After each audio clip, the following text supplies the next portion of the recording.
એ બોલવું બહુ હેલું છે, બોલવું ને એ બહુ સહેલું છે બાપ.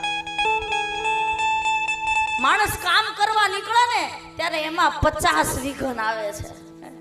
એમાં સપોર્ટ કરવા વાળા 5 જ હોય છે, બીજા તો પાડવા વાટે ઊભા હોય છે બાપ. નરસિંહ મહેતાના સપોર્ટમાં કોઈ નહોતું. રતનબાઈ, ગંગાબાઈ, માનબાઈ અને પાનબાઈ શારજ સમજી ગયા, નરસિંહ મહેતાને ઓળખ્યા. નરસિંહ મહેતાને જૂનાગઢમાં શાર ઓળખી ગયા, હગો ભાઈ નો ઓળખી ગયો.